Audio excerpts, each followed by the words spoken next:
You're listening to the After the Show movie podcast brought to you by ascully.com. And here are your hosts, A Scully and Sid Talk. Hello, Sid Talk. Yellow. Hello, listeners. Hello, everybody. You know what's really annoying? One thing? Go ahead. Fill me in. Where my amplifier in my home theatre is gone on the fritz and I have to get a new one. It's kind of annoying. Kind of. How long have we had it, though? Oh, I don't even know. We've had it so long, it doesn't even have, for anybody who's technical, it doesn't have HDMI on it. It's old. But it does sound really good, but not anymore, because it keeps throwing a... What happens? The rear speakers just kind of randomly stop working. Is it the rear ones? Yeah, it's always the rear ones, never the front ones. Oh, the ones right by my head. Yeah, the side ones. Okay, yeah. Never the front ones, which means it could actually still be useful for a setup with only two speakers at the front. You could put it upstairs. I could. Maybe I can repurpose it when I'm done. But anyway, it means I have to get another. Yeah. Is this a sob story? Are you trying to get people to like do a Kickstarter for you or something? Yeah, please kickstart my new receiver. Please send me a new receiver. You know what? We'll be okay. I'm not Wombat. We can hear our movies just fine. All right, so it is Saturday, January the 26th. This is After the Show. We have a movie review podcast. This is our 567th episode. We're looking at a movie this week, as we do every week. This one is Suspiria. It's a 2018 movie. Releases on Blu-ray on January the 29th. It's rated R. Our friends at Lionsgate and Amazon Studios sent us a copy for review early. Thank you very much. And Sid Talk will give you the synopsis of Suspiria. Will I? That's a... Yeah. Okay, spoilers, because we're going to have some spoilers. No, here. I can't have spoilers in the synopsis. You have to, because if you don't know what you're going into, and I'm telling you, then you're going to know. So I'm spoiling that. All right, let's straight up off the bat, spoilers. A witch's coven in the 1970s in Berlin, and is that a statement? that's the summary. It's great. Witch's coven. It looks like a dance studio company, whatever. Highly politically charged. Berlin in the 70s. We weren't there, but it was a volatile time. Yeah. All right. So is that your... That's it. I don't even know how to synopsisize. No. All right. Synopsize so there will be spoilers during this review. Yeah, that was a big one. And you probably haven't... Well, you've either seen this in the cinema, you haven't seen it at home yet. You can very soon. So maybe if you haven't, go and see it, then come back and listen to what we have to say. Or if you don't care, and you're like, witches, I'm out. I'm out. Berlin, I'm out. 1970s, yeah. I'm out. I'm out. Politics, I'm out. Yeah.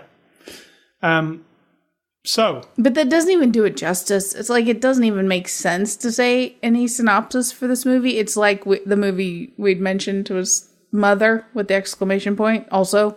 Yeah. Not the kind of movies you sit around summing up. Right, but we are going to actually... I've got a lot to say about this movie, and you probably have too. So... I have some. Let's get to the movie Suspiria.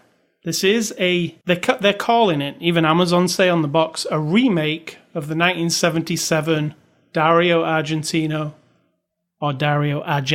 classic. Some people say it's a classic. Some people say it's a load of old trash. I'll say it's a classic, because I did see it back in the 80s. Yeah, but what makes a classic a classic? It's really creepy, and it is very interestingly filmed. Does it stand out in your mind because it was unlike anything you've ever seen? Which it stands out in my mind always. That doesn't define quality. No. Well, Argento, he fronted I think it was called the Giallo movement of Italian horror films in the 70s and 80s. They were all kind of gross. A lot of them were like detective movies, but with like a gore element to them. And Suspiria is one of his most famous ones. Yeah, as you just said, it might not be high art or anything. I didn't say that. I'm just saying that because something's very different and you think of it as a classic because A, you saw it when you were young and impressionable. B, because it's weird and out and like kind of crazy and twists your mind around, doesn't make it a classic, doesn't make it good. No. But it is, let's say, memorable maybe. Renowned amongst horror, like people who like 70s horror. Right, but they're under the exact same ways of being impressed upon as you. So, and like I just said to you before we went on the thing, I'm not like a super fan of Suspiria. I just saw a lot of Argento movies during that time, and I did like quite a few of them. Now, this one, which, and I've seen both of them, and you've only seen this one, right? Mm-hmm. So there's two different, opinions, I guess. Now, this one I wouldn't say is a remake like they are saying. I would say it's like taking the core element of it and building on it and making it, it's different. It's very different, this movie.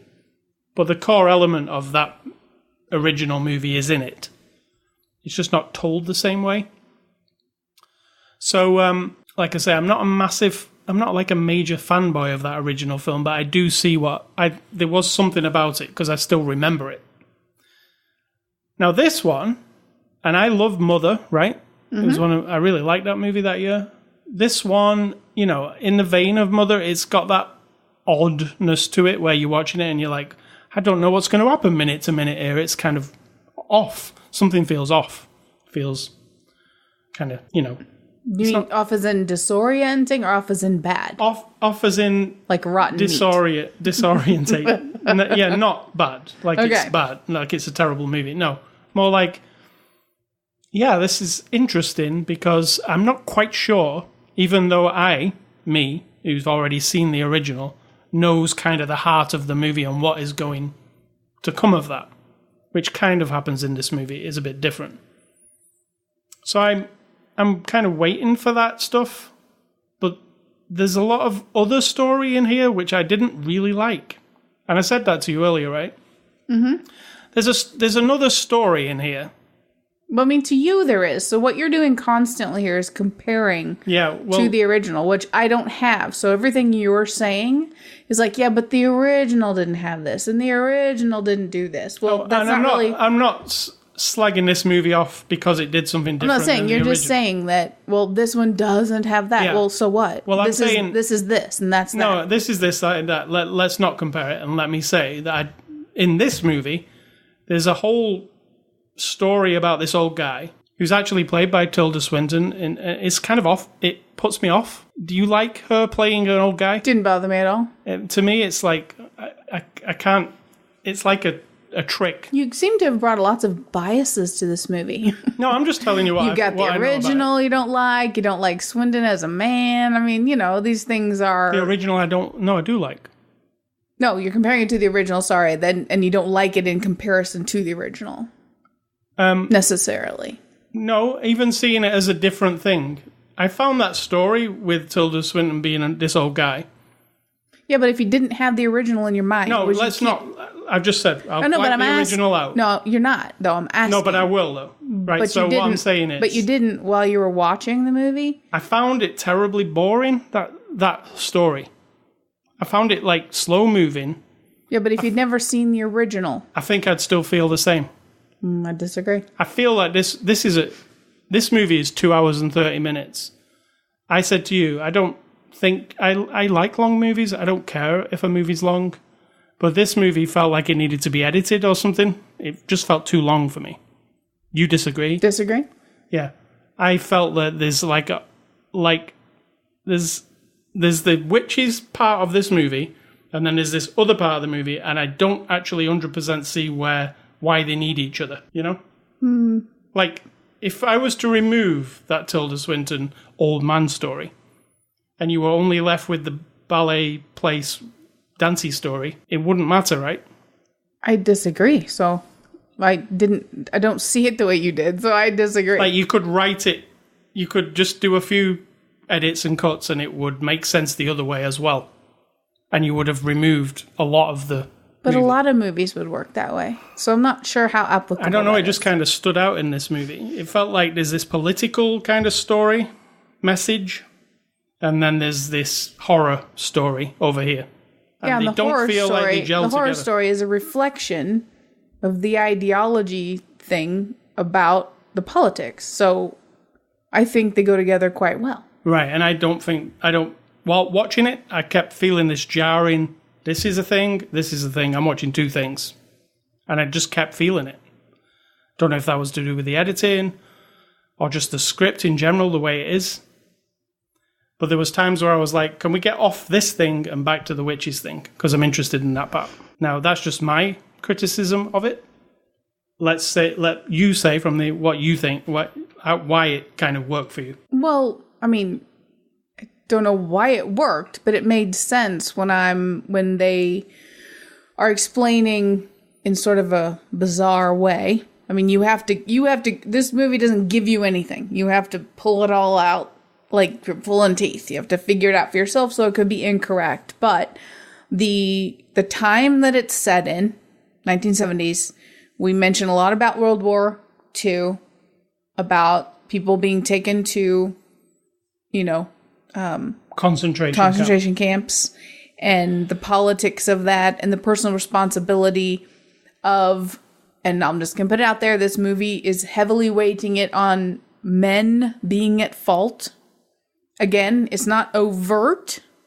I mean, it is a couple of times, but you get the vibe. There's a very overt time. There's one very overt one, yes. But I'm just saying, like, it's not put out there like this is the whole point or anything. But so the comparison, or the whatever you call it, when you take like the real life thing of the Third Reich and Hitler and dictatorships, fascism, the control over the many based on the ideals of one, and how they use everybody else as their puppets and control everybody. And that if you're not in that, then you're an outsider. And that there's almost this hypnotic thing about it. And how could anyone get sucked into it? And then now you're watching this Coven of Witches, and it's a bit obscure, and doesn't seem like anyone else knows it's a Coven of Witches. No. Just the main witches. Yeah, only the witches. So these young women are basically sort of lulled into, sort of the reign of terror, as in, the perfectionist, and like she's a dictator in the dancing room, but then she kind of strokes their cheek, and, in this sort of like, we're a family, but then you can tell when she rejects you or sends you out of the dance, it's a big deal. So there's the dictator, and there are the little puppets on the string. And I feel like that worked together in a way. And then sort of they stuck in there the idea, or kind of planted in my mind the seed of these particular witches in this particular place are very bitter about however World War II went down, because she kept saying the dance that she's trying to do right now is because of what went down in the 40s, like World War II. So something happened to devastate them back then, and they're trying to bring it back now. I just felt like it all fit together, because the old man, is suffering from not knowing whatever happened to his wife, and he tried to find her, and I don't know. It all fit together to me. Yeah, well, that is how I see it fits together. But to me, it just felt disjointed watching it, and I don't know if that's the editing or the way it feels like it's two separate things rather than it all. I mean, this movie's also broken. Like we watched The House That Jack Built recently by Lars von Trier. It was split up into a bunch of chapters. Mm-hmm. This movie is also using that. It's what is it, 6 acts and an epilogue? Or yeah, and I acts? don't disagree with you that this movie is a bit up its own ass. That was one of your first comments, and I agree. There's quite a bit of self-indulgent... Yeah, like a Lars von Trier film. And I don't... cinema stuff going on, and artsy-fartsy, and the politics and all that. And so that is a very overthought way of, framing your movie. I think it is, anyway. The acts, it being separated into acts. Yeah, for no apparent... Well, I guess there is a reason, but... Yeah, there's reasons. I mean, they're artists. Yeah, but when you put like a title card that says like, this is Act 1, this is Act 2, this is Act 3, sometimes like it just makes it appear more artsy. That just the fact of putting those cards on. Lars von Trier does it in all his movies. Right. And sometimes you're like, yeah, I understand in the house that Jack built. They're actually it's almost like watching 5 different stories, little vignettes. This movie isn't, because they don't mark a point or anything, these things. It's just... It doesn't appear to, no. No, here's another chapter, and here's this cool, graphic we can throw up on the screen, like... But I don't think they're quite that pretentious. I mean, that's unreasonable. I don't know. I can't read their minds. There is some elements of pretentious, isn't there? There is. Yeah, but I don't know. I can't read their mind. If they're like, oh, if I put this on the screen, I'm going to appear to be cool or anything. Like, I don't know that about them. But as far as all the pretentious and the long running time and those things that I did not like, there are things I really liked too. I think it was really beautifully shot. It looks... beautiful is not the word, probably, because it's supposed to look really grim and all the colour is sucked out. And then when they do dancing, there's more colour in those shots, usually down to the outfits. The dancing is really amazing. Dakota Johnson, who's not a dancer, you'll know her from 50 Shades of Grey series. She said she learned ballet. But like when you're watching this, it's kind of a mixture of ballet and modern dance, right? But you can tell she's putting her heart and soul. You know that part where she has to jump up and down a lot? Yeah. And it's almost like torture. Painful. Yeah. And I got that thing, like I did from Black Swan, another movie, where you realize how much torture, like, dancers put themselves through for the art. I got all that from that. I really like that. The actual horror that is in this movie, which I said, would you agree that it's probably like 10 to 12 minutes of the entire movie is the horror part? I don't know. I mean, you're talking about just visual gore versus... Not just visual gore, like there are some scenes that are kind of psychological a little bit too. I think there's more than 12 minutes. Maybe 15? No, I think a lot of it is psychologically tormenting. So I wouldn't boil it down to that visually. Yes, it's not got a lot of... I don't know. That last scene's pretty long. Yeah, there are 2 major scenes that are the parts where people would probably get upset at that point. The people with less strong stomachs. Those people would not still be watching. No, probably. They'd have probably left by then, wouldn't they? Yeah, I'm pretty sure.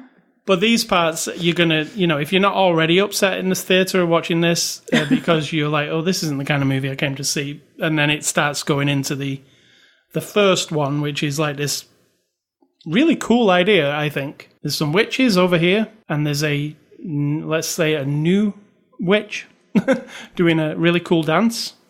And this dance is transferring onto this other woman in another room. And that was really cool. Making her do a really violent dance that actually, let's say, dance yourself to death is probably what it is, right?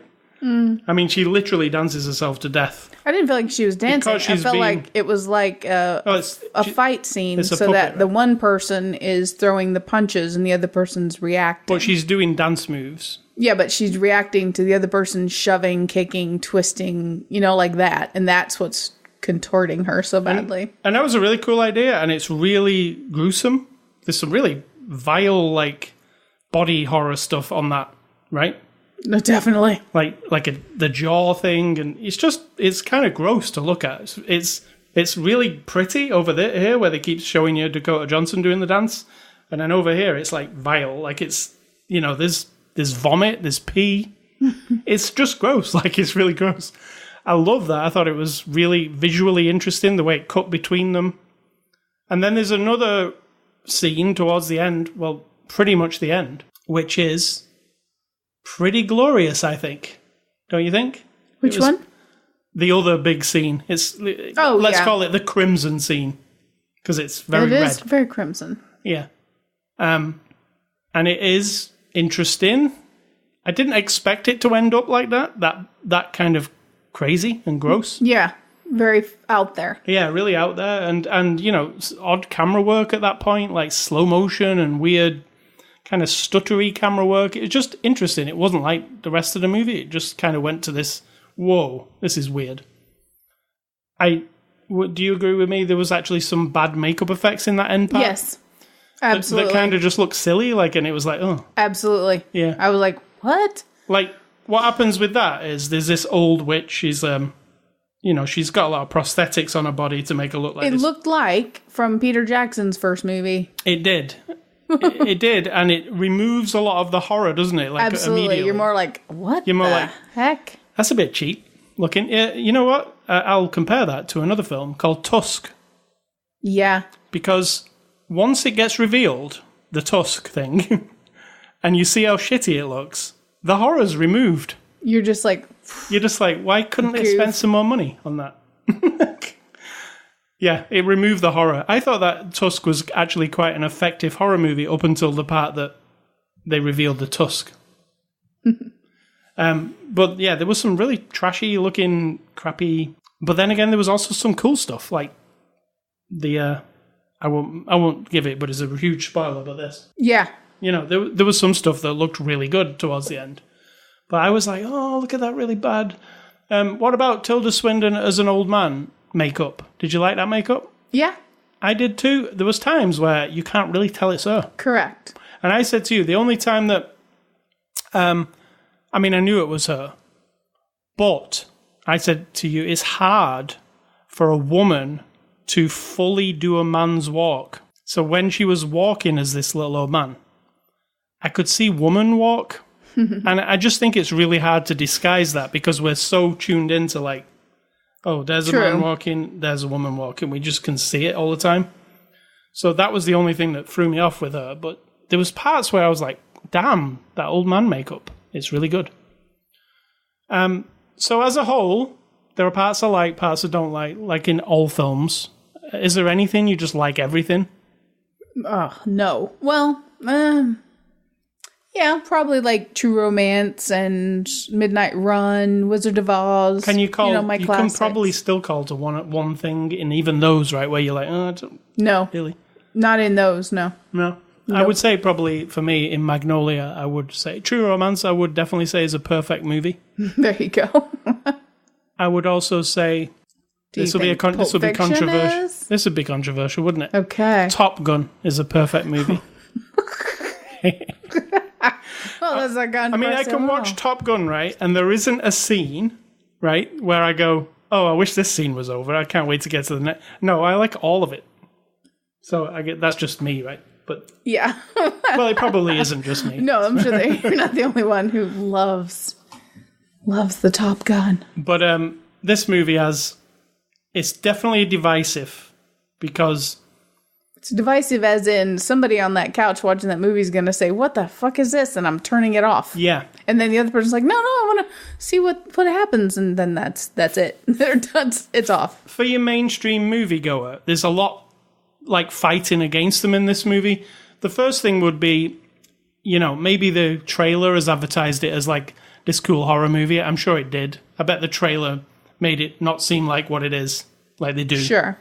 And then you come into it going, oh, this looks like a cool, I've seen some blood in the trailer and I've seen some dancing. It looks, and then it starts, and there's a lot of subtitles in this movie too, which is another battle for some people. And they did go quite fast. I will complain. I love subtitles. I like reading subtitles. I think some of the best ones we've ever seen were, what were they called? Day and Night, Night Watch and Day Watch. Yeah. The Russian, Yep. vampire movies. They did their subtitles in a way where it was like Animated. integrated, into the scene and like floating near where you need to be watching. Like if someone's doing something, the words would kind of go up to them, not distracting. This was like very clear at the bottom, but quick. They were a little bit too quick at times. Right, yeah. So these are the things that would fight against your mainstream audience. There's a lot of subtitles. It also plays like an art house film for the first 20 minutes or so, I would say. It's period thing. It's not instantly like, it doesn't start on like an opening scene to like suck you in, like here's a gross horror thing. It doesn't do any of that. It's got a slow build up. Stuff doesn't happen for a while, actually. It's not your template for a normal Hollywood movie. It's not Halloween, what we just reviewed, for instance. But that's not a negative. No, it isn't. But for your average, for your mainstream audience, if the trailer, is like Mother, has sold them something, I could see a lot of divisive, what the fuck, people walking out, this is not what I came to see, because this is an art type movie with some horror, but it's not Halloween and it's not, Get Out. It's different to that. Also, not a criticism, because not every movie wants to be like every other movie. No. And for the fans of like the original Suspiria, it's not, if you're just expecting a remake, it's not that. It's taking the bones of that and making a brand new thing, which you may like or you may not. Like you said, the only thing is there are witches, there's a coven, and that's it. And a dance studio. Yeah. Yeah. The bare bones of what the original thing was. This is more of a, like, fleshing that out. Not a pun, but you know what I'm saying? There's a little flesh. Yeah, there is. So that's how I feel about it before we get to the cast. Like I said to you, I don't feel like, like some people go, oh God, I just want my 2 hours and 30 minutes back. I don't feel like that because I experienced something. I will remember it. There's some creepy, weird things in it that I'll remember. Yeah. But not because they're high quality or because they're good. No, because like or you even said, interesting. Some of that stuff looks like Peter Jackson's movie that he made for like $20. Truly did, unfortunately. Yeah. Unfortunately, because it, like I say, that scene, the Crimson scene, is fucked up. It's fucked up, weird. It's like some mad satanic thing. Like, it's crazy. But then you've got like a piece of rubber sat in the corner, and you're going, oh, that's not scary, and that's not. And even the voice, like, why did they think that was appropriate? Yeah, none of that was particularly good. No, unfortunate, because you could have had if you combine that with really good special effects, really good makeup, prosthetics, that could have been like more creepy. Because the dude who comes up out of the basement is more interesting than her. Yeah, and the grotesque dance, the deformation dance, let's say, that was actually really well done. Yeah, exactly. Like, nothing on that made me think, oh, that looks crappy. It looked really awesome the entire time. So, I don't know, it was weird. But I really like, also, when they did the actual performance in the red outfits, the actual to the people, like the dance. Yeah. I loved that dance. It looked really cool. Yeah, it did. The red outfits were cool. Agree. The way the floor was blocked off with the silver tape, the whole thing just looked like a cool thing. So, moving on to the cast. Dakota Johnson plays Susie Bannion. As I said earlier, you'll know her from 50 Shades of Grey. She's actually Don Johnson's daughter. I really loved her in this, right? I didn't super love the movie, like I just said, but I really loved her in it. I thought she was awesome. She was really intense. She, when she had to audition for them at the beginning. Yeah. And she just did all these amazing, I'm like, whoa, what the hell is she doing with her body there? It looks like she's actually going to split herself apart. And she was intense the entire time. She got a bit like, do you know the scene that we were just mentioning at the end with the rubbery thing? Yeah. And there she's doing the thing. That got a bit like melodramatic there. Oh, definitely. With her acting, it was a bit,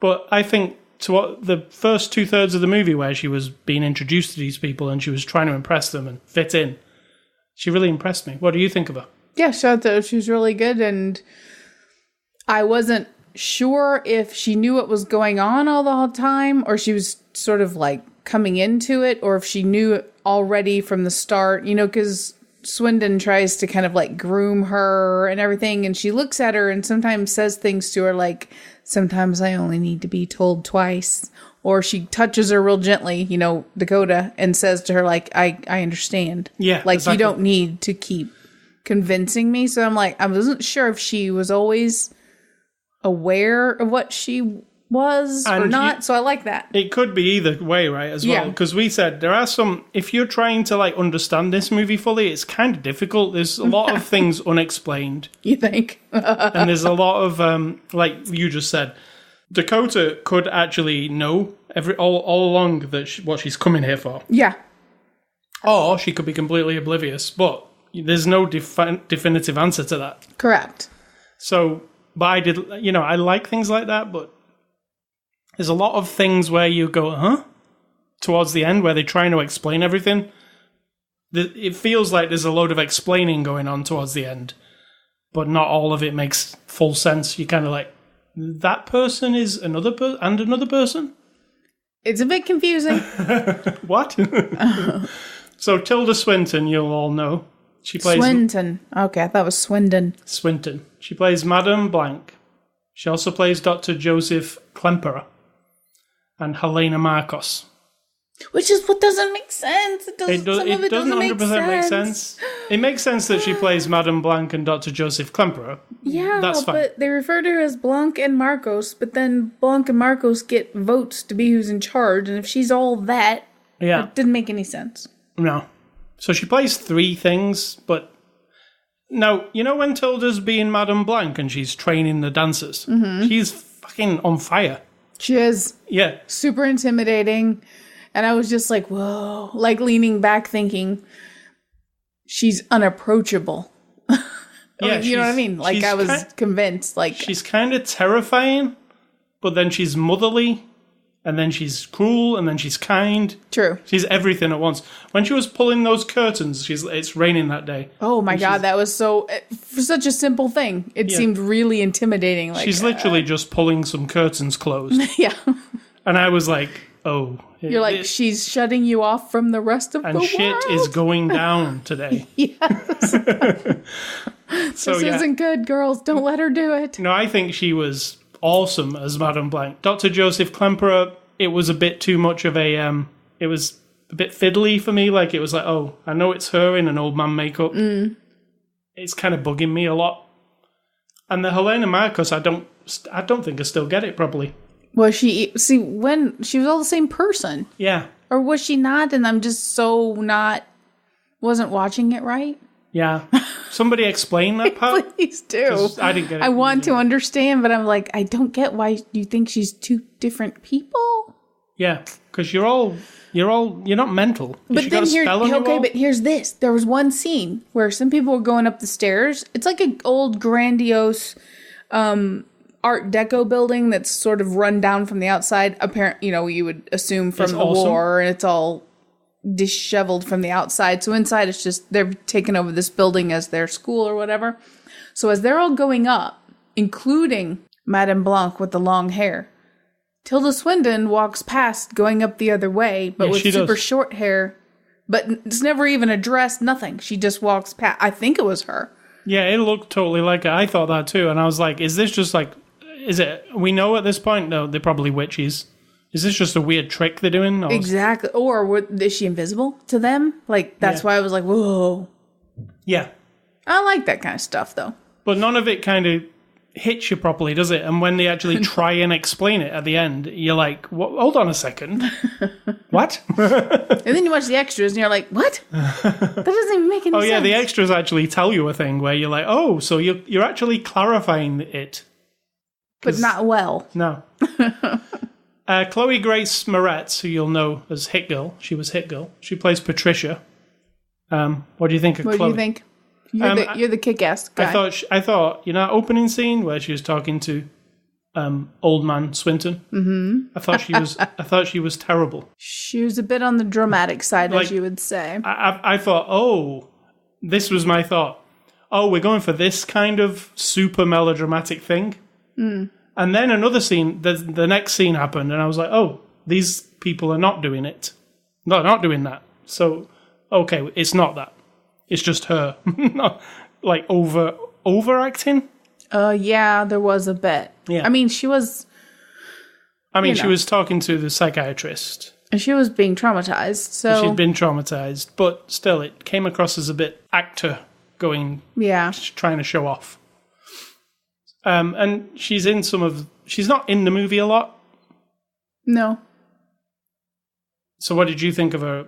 Same. That was like, kind of like what you think you're supposed to do when you're acting like a person who's convinced of some things that could be a delusion, or they might be mentally ill, or they're not at all, and no one's listening to them. And this is how you're supposed to do it. That's how it looked to me. And I really like her as Hit Girl. It's just that was a bit me. But Mia Goth, who plays Sarah, I really liked her. I looked her up. She's been in quite a few horror films. She's like a horror actress. What do you think of her? Yeah, Sarah? she was good. She's just like, she had this kind of, like, she's friendly, but then she was really intense as well. Yeah, kind of quiet, but then you're not really sure what she's up to. I like that. Yeah. So this is directed by Luca Guadagnino. I'm sorry. I'm really sorry. Are you apologizing to him or to me? Apologizing to him for my terrible pronunciation of his name. He made a movie that, I mean, he's made a bunch of movies, including one about Tilda Swinton, which I just found out, a documentary about her. But he also made the movie Call Me By Your Name, which was nominated for Best Picture last year at the Oscars. And this guy's made a lot of short films, but nothing that I recognized, and a lot of Italian stuff. So we didn't see Call Me By Your Name, so we can't really comment. We just saw the clips when we watched the Oscars, right? That's about as much as we saw of it. So what do you think of his directing? I mean, it's a mixed bag, isn't it? It's really a mixed bag. Yeah, because, there are times when it is, as we've both said, very indulgent, as in we're all clever, intellectual, artist, movie-making people. And it's one of those situations, I've mentioned it on several different movies, where the person making it and the people making it are all clued in to the whole of the story. And then when they go to tell us, it lacks something because they've filled it all in already. They know everything about the story. And then when it comes time to tell us the story, it's like they don't even know they've left out something. And now I like movies where I get confused and I don't have to have an explanation for everything. That's fine with me. But when you're telling me a story, it does need to have, unless you've sold me the idea completely that this is just so random and out there that, it's nonsensical surrealism, so just let it go. But that's not really how they were selling this story. No. So there's something in his mind and all the people that he has sat with for hours and hours, like the cast and the production crew, everybody. This is the story and this is the backstory and this is this character's life in the background. We don't know that. We don't know. He said something in the extras and I was just like, what? Yeah, when he said, whatever he said in the extras, and I'm not remembering it right now, but we both went, oh. Oh, that explains that. Now we know. Now I know what happened there. Yeah. So that to me is a little bit of a syndrome that some directors, some production people have. And when they watch it, they've got all the information in their head to fill it all in, and we don't. And so I feel like that was going on a little bit here.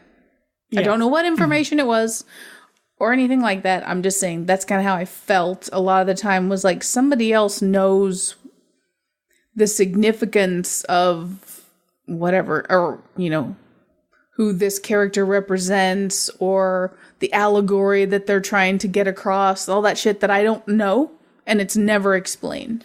It's like looking at old paintings and you're supposed to understand all the symbolism, like there's a dove in the corner, you're never gonna and get a that. circle in the bottom, and there's one part of a wing and it has a black speckle on it, and you're supposed to understand what all that is unless you've studied it and know it. Well, then some pretentious person who comes along who maybe painted it, they know. Yeah. And then they look at you like you're an idiot because you don't know. Yep. That's a side gripe of mine. I have to say the Blu-ray cover, which is also the movie poster, is awesome because it's Tilda Swinton, I'm guessing. I don't think it's awesome. I think it's really dumb because it has nothing to do with the movie except for that one scene. I love that they're not promoting the movie on the face of a star, because there's no face. Right, but then this image means nothing in the movie. It is a literal split second in a dream that she's fed to her in her mind. It's like completely incongruous and to the the Suspiria logo is reminiscent of the one from the old movie. Yeah, but again, doesn't mean anything to me, and I was like, what? When that was only a tiny bit of the movie, I was not sold on that whole cover idea. So extras on this Blu-ray, there are a few. The making of Suspiria, the secret language of dance, and the transformation of Suspiria. They're standardy. It's not when I see like the making of and then the name of the movie, I always think, oh, awesome, we're going to really see how the movie was made. You're not really here. I mean, they did show us in the other one about how they did the woman who was all contorted and broken. They did. Which was cool, but it was so brief. Like, I mean, it was less than 3 minutes. It was enough. I like to see. I like really delving into the behind the scenes. But that was enough, let's be honest. But these were not great as in terms of extras. I mean, they're very brief, probably 9 minutes altogether. You do get some interviews. That's about it. Did you want more from this one? I did. I wanted a commentary. I really wanted to hear what this director was thinking about some of these scenes. But there is no commentary. So, he wants to keep you guessing. Thanks to Lionsgate and Amazon for sending us an early review copy. Next week, we're going to review, going from like this movie to Crazy Rich Asians, which is probably like the other side of the spectrum of movies, wouldn't you say? I don't know. I haven't seen it. You've seen the trailer, so you kind of know that it's like commercial and it's mainstream. It's about as far away from Suspiria as you can be. So we're going from Suspiria to Crazy Rich Asians, and that'll be next week. Movie recommendations. I am going with my favorite witchy movie, and it's Witchy Poo. No, it's not Witchy Poo. It's The Witch, which is an awesome witch movie. I like that movie better than this one. Also by Lionsgate, right? What was it? Yeah, A24, Lionsgate. And my other one is the original Suspiria. Now, after seeing this, I want to go and see it to see if it is what I remember. I'm going to guess no. Because I watched it when I was like a teenager. I wouldn't have seen as many films as I have now. I would have been impressed really quickly. Yeah, that's what I was saying. Like, we cling to things. Like, the reason I probably love True Romance so much is that the circumstance under which I saw it. I had just gone to, there's a little side story for you. I had just gone to Florida to go live. My sister lived down there, and I went to her little apartment very near a beach. She said, I'm going to go get some beer and some food. And she didn't come back for like 3 days. So I was just at her apartment. There was some old pizza, a frozen pizza, some beer in the fridge. That was about it. I had no money, nothing, So I just sat there, and she had the old cable box, clickety click, click, click. You had to like click around to watch the different things.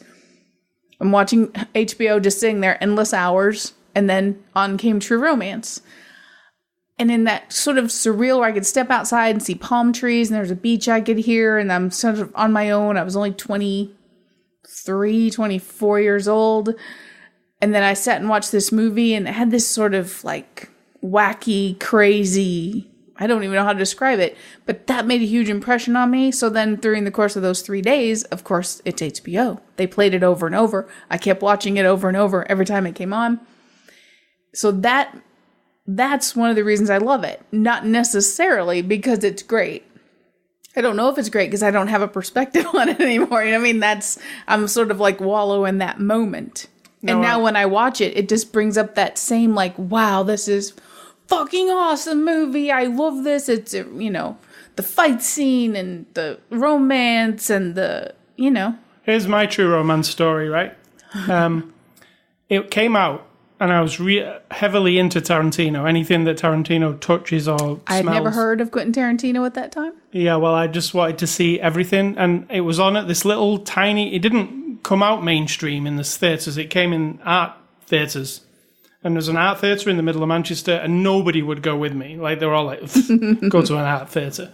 So, and I went to the art theatre on my own and watched it. And I came out and I was like, fuck, that was awesome. Like, what the hell? Like, I can't... Yeah, what is it, though? What is it about that movie? And it's not directed by Tarantino, it's directed by Tony Scott, but it's a Tarantino script.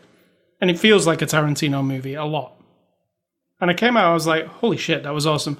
And I went to work and I said to one of my friends, there's this movie, it's only in this art house theatre, you probably like it. Oh, and he's like, art house theatre? Nah, it's going to be garbage. I'm like, no, it's really like a movie that would be in just a normal multiplex. Come and see it. I want to go and see it again. I went to see it again, basically. Took him with me. And he was like, that week he was trying to get everybody to go and see this movie. So that was how that movie. I ended up seeing it on my own and then seeing it maybe 3 times more with different people. And the same with Pulp Fiction. I ended up taking people to see it. No wonder we're married, We have no explanation for why that movie would speak to both of us. Like, it's not like artsy-fartsy or anything. No. We're not even talking about an artsy movie. That's very mainstream. It's got a romance and a bad guys and, Gunfights and very of its time, But cool music. For some reason, oh yeah, very cool music. So yeah, that's our... So we'll both recommend True Romance as well. We'll just add that in there. Absolutely. All right, yours are? Mine are The Witch also, because it was just captivating. Also a little bit up its own ass. I can't disagree with the fact that it's if you talk about melodramatic, it has a lot of that going on, but it sucked me in. Just creepy, and you weren't quite sure what was going on, which I really loved. And the television show Bewitched, because that's the whole other side of witchery, And it's funny when you think about Bewitched, there's Samantha and she just wants to, be a housewife and ignore her magic, which always annoyed me. But then they do go to these like conferences for witches, and there are some of them dressed in all black, and you have the ones that look a little more from the dark side, you know what I mean? So I'm like, they were toying with it, but they couldn't because it was Bewitched, like a wacky 70s TV show. That's true. So I would say watch The Witch and then get Bewitched to kind of balance you back out. All right, so talking about horror stuff again, I've been playing a cool game this week. Resident Evil 2 came out on Friday, so I'm not super far into it, but you have seen that I've played quite a bit already. Mm-hmm. Right? It's a remake of Resident Evil 2, which is widely regarded as the best Resident Evil. I don't disagree, to be honest. They kind of learned from all the crappy things about the first one they fixed. It's a lot bigger than the first one. It's got all the puzzles and the zombie killing that you know and love. On a Resident Evil note, by the way, Sid Talk. Yeah. Netflix have announced this week they're doing like the Marvel shows, a Resident Evil show. Nice. Like a live action, nothing to do with the movies. An actual straight up Resident Evil with Capcom behind it. So you know me. I'm in. If it's zombies, I'm in. I also feel like Netflix could make a good Resident Evil show. Is this because they lost all their Marvel shows? Maybe. Because they're doing The Witcher and Resident Evil, which are 2 high-profile video games. So they're going a whole other direction now that they don't have all of their Marvels. Yeah, I feel They've lost their Marvels. Mila Jovovich's Resident Evil movies, while they're fun, they're very dumb and crappy, aren't they? Hey, watch it. That's Lulu Dallas you're talking about. Yeah, but I mean, those Resident Evil movies are not the best. They don't really do it justice, the franchise of it. That's fair. I think somebody else could. But anyway, Resident Evil 2, it's a remake of the original. It's not just like a upscale, like let's take the original game and make it like 1080p. It's taking the original game and, like Suspiria, actually, going back to the original thing and making a new thing, but expanding on it in a big way. And how they've expanded on it is they've modernized everything. The graphics are amazing, just, up to today's standards. So you're saying you don't like it the way you don't like Suspiria? No, video games are a weird thing. Sometimes, I've said to you a lot of times this, the memory of a video game is better than the game. Absolutely. So Resident Evil 2, if I just picked up the original now and tried to play that, the controls are it's just so dated. It's really hard to control. It looks bad to today's standard. Even to then, it was just a bunch of polygons. It's very rudimentary. So sometimes the memory, because when you did play it back in the day, it was amazing because you'd never seen anything better than that. But when you go back 20 years later, it's been out 20 years, this game. It's like, oh, I don't remember it being quite so... I don't remember the voice acting being so terrible, those kind of things. So what they did here was they took the beloved Resident Evil 2 and made a brand new 2019 version of it. It's not in the old camera angles. It's like, it looks like Call of Duty, but you can see the guy. It's third person. The story is the same, mostly. But there have been some surprises that I won't spoil because they try to stick to exactly what the story is and the layout of the game, but then they play with that a little bit. So just when you think, I'll go around this corner and I know what is there, well, it isn't quite exactly what you think. I really like how they did that because it doesn't piss me off as a person going, oh, I really want it to be the same, because it's subtle. It might just be, you go down a corridor and a zombie dog jumps through a window, and you've played it so many times, the old one, you know where the zombie dog and when it's coming, so the tension's gone. So you come to that area and you're like, oh, I'm a bit wary here, I think that dog's coming. And you walk and the dog doesn't come, and then you go, oh, shit. It hasn't come where I thought it was coming, so when is it coming? Like, it's that kind of tension. So playing with something that people know so well, I think it makes it even scarier. So I've had lots of moments. I was playing it what time was it? Like 4 o'clock in the morning? I was playing it really late at night the night it came out. I had my earphones in, you were asleep. I was sat at my computer, really close to the screen, earphones in, and I jumped about 3 or 4 times. I had to stop and have a drink of water. I was like, what the I love how delicate you are, honey. So as far as making you scared, if you play it in the right environment, you will definitely be scared. The sound effects, the whole thing. What's really cool about it too is, because it's Resident Evil 2, you get 2 campaigns. There's one where you play as Leon, and then there's one where you play as Claire Redfield. The Claire Redfield story is a different story to Leon's. So when you've finished playing as Leon, you get to play the game all over again. It's in the same location, but it's a different scenario because you're not Leon, you're Claire. And Claire encounters different things during that night than what Leon does. And you might come across Leon at some points, because Leon comes across Claire at some point. So that's how they've done it. And it lets you play it twice, but it's not the same at all. It's different voice acting, different cutscenes. It's a different story the second time around. And I believe there is also a third storyline when you finish it 2 times with a totally different character. So you can look forward to that. So it's Resident Evil 2. I give it really... If I had to give it a score, it's like a 10 out of 10. I don't think anybody... Usually when they remake a game, they don't pay this much attention. They just kind of slap it out there. This one, you can tell they really worked hard on it. And the puzzles they're kind of hard, but they're really satisfying when you figure them out. I figured one out just recently. Or you have your wife do it for you.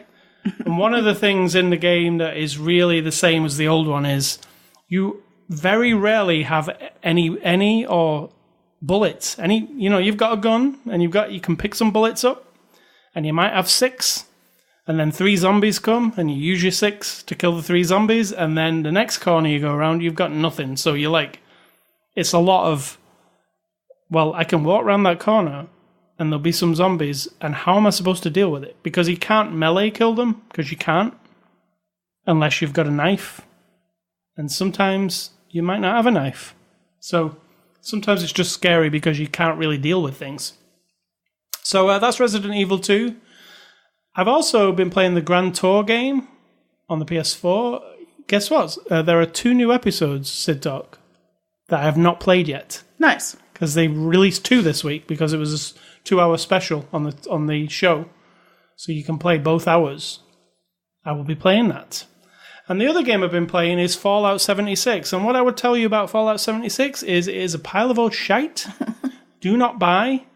Do not spend any money on that one.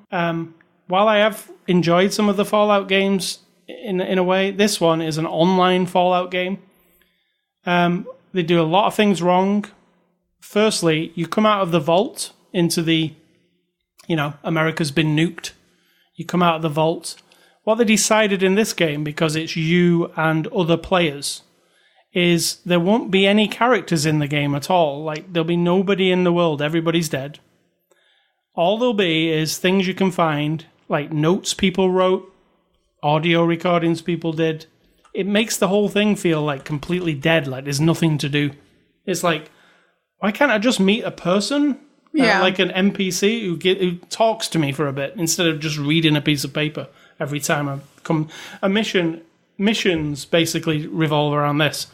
You explore a little bit, you find a place, there's a note on a table. It says like, I used to live here before the bombs came and then I had to leave, and can you go down to the swamp and see if you can find my fishing rod? And it's like, well, I'm never going to meet you. You're dead, probably. Who cares if you've got a fishing rod? I don't care. It's like, really. Also, there are so many bugs in the game. I was being attacked by radiated dogs, and the dogs were upside down I wish I captured a video of it.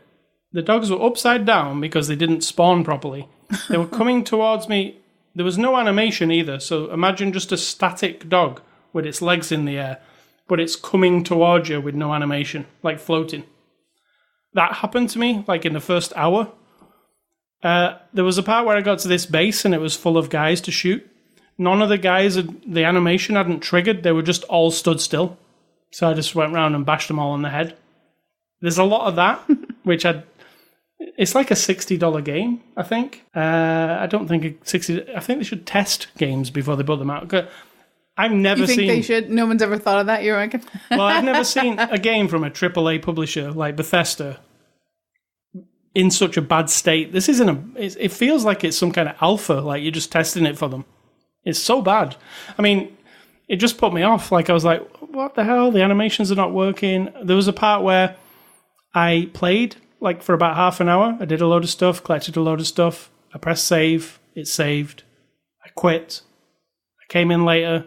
It forgot all that stuff I did. I was back 30 minutes. There was no save. It just didn't work. So, at that point, I was like, F this game. I'm not even going to load it up again. So that's Fallout 76. It is terrible. So what's for dinner, Sid Doc? We're going to have some toast, eggs, beans. It's Very the basics. nice. It's 8 o'clock, so yeah, we'll stick with that. I don't even know if I want to cook anything. What would you want as an alternative? What, that doesn't involve cooking? Yeah. Like bread? Takeaway. Bread. No, from somewhere. Anywhere. Anywhere. Name a place. Doesn't mean I'll go. I'm just saying, live your fantasy out. Subway. Always. That's always, it's the furthest away and they don't have a drive-through. They have the best sauce on the bread. They do, but they don't have a drive-through and their chips suck. I don't mind their chips, Miss Vicky's. I know you don't. But I do. So it's not going to be Subway. We'll just go with the eggs and the toast. Yes. And the beans. And I'm going to say, is it my turn now? It's your turn for advice. Your advice. Yes. My advice isn't advice. It is to comment. Just because I disagree with you doesn't mean I think you're wrong. It means I don't agree with you. You can have 2 points of view, and then the reality of the situation is actually different from either of your points of view. It doesn't, when you disagree with someone, it doesn't mean one or the other is correct. Are you talking to me? No. Well, no. I don't think so. Not really. I mean, I'm always right when it comes to you and I having a disagreement, so that's settled. I just mean all these stupid fucking people who get so annoyed when you don't agree with their politics or their religion or some other stupid bullshit, and they think by disagreeing with them, you're telling them they're wrong. Now, if it's a fact, like a date in history or something like that, that you can very easily say that's incorrect because here's the actual date and here's what happened. Even that these days, who knows, right? It's questionable. True. Occasionally. So a fact is a fact. So if I'm incorrect about a fact, that's different than being wrong about an idea or wrong about how to make a choice or live a life or whatever. That's what I'm talking about. And that if I don't agree with what you're saying, It doesn't mean I think you're wrong for you. It means I just disagree. And don't try to make me come at it. You can try to help me see it from your point of view. Don't try to make me adopt your point of view. Don't like that shit. So, get over yourself. You've been told. You've been told. You can argue with a person. Argument means you both have different points of view that you lay out in whatever you think you know about the thing. That's it. And you're just trying to inform the other person. You can debate it, arguing whatever the conclusion is. You may end up changing your mind, you may not, and then you just walk away and go, fair enough. Unless it is an act of violence or it is something factual that the other person is trying to promote that's absolutely incorrect, then it's irresponsible. However, it's just ideas and how you want to live your life that isn't stepping on someone else or harming someone else. Yeah. Yeah. All right. So if you want to disagree, go to our website, sayscully.com, sidto.com. Catch us on Twitter and Facebook. Would. If given the chance. You can catch us on Google Play. Catch this podcast there. Also iTunes. Also, you can say to your Amazon device, it's a minefield. If I say Amazon, my thing goes off. If I say a word, my thing goes off. Correct. See, look, my tablet just searched for my thing goes off. It searched for that. That's funny. All right, so you can say whatever word you use to wake up your A word. And you can say, listen to After the Show movie podcast on TuneIn. It will play the latest episode. You can also go to ascully.com, just click on the word podcast. You can listen on the page. There's many subscription options, including a new one where you can subscribe via email. And it will send you an email every Monday morning, which you can just play from the email. We're also on YouTube. You can email feedback to me at ascully@ascully.com. Do not email Sid Talk unless you want an argument. Discussion. And finally, stay classy, Miss Dakota Johnson. She spent 2 years, this is some trivia, training to dance for this movie. Right. That's some dedication. Yeah. And I'm going to say think for yourself or someone will do it for you.